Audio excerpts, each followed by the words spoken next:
Cultivons les talents de demain avec la Ligue de BKT.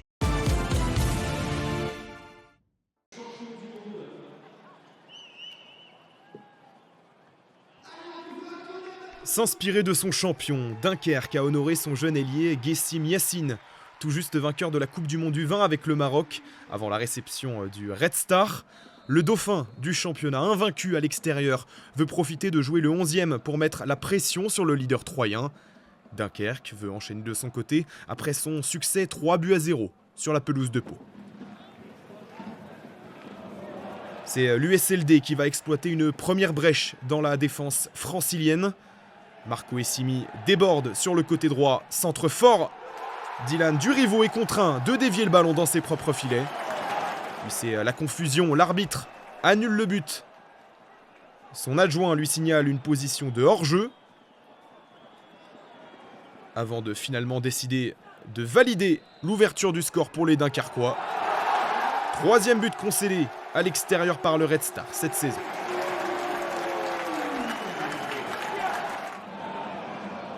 Forcément, beaucoup de frustration chez les Franciliens. Encore plus au terme de cette action, 5 minutes plus tard. Contre-attaque bien menée par le Red Star. Bon ballon pour Kevin Cabral qui voit sa frappe dévier. Revenir sur Mathieu Huard. Les joueurs de Grégory Poirier pensent égaliser, mais but refusé pour hors-jeu définitif cette fois-ci.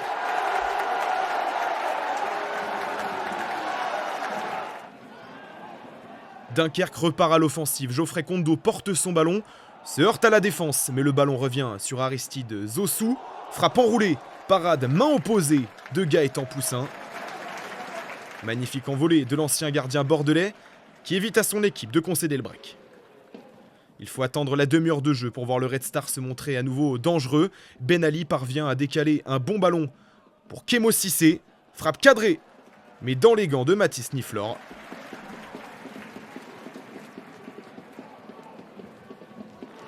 De quoi remotiver les troupes juste avant la pause. Riyad Hachem à l'initiative d'un très beau mouvement collectif. Le ballon parvient jusqu'à Silla qui trouve Cissé seul dans la surface.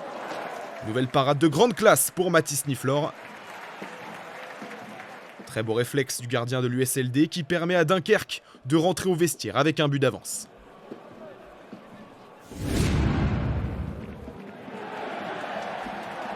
En seconde période, il faut attendre l'heure de jeu pour voir les nordistes se projeter à l'image de Geoffrey Kondo, centre en 2 temps, extérieur délicieux pour la tête d'Anto Sekongo. 4e but cette saison pour le jeune milieu de terrain de 21 ans.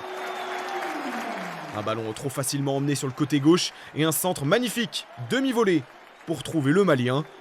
Dunkerque mène de 2 buts d'avance devant son public. Un écart qui va encore s'accroître 4 minutes plus tard. Action toujours sur le côté gauche. Kondo, toujours lui, parvient à centrer. Mathieu Huard manque son dégagement et offre le 3e but sur un plateau à Marco Essimi. Deuxième passe décisive pour le latéral formé à Dunkerque. Et le Red Star concède plus de buts sur ce match que sur l'ensemble de ses rencontres à l'extérieur cette saison.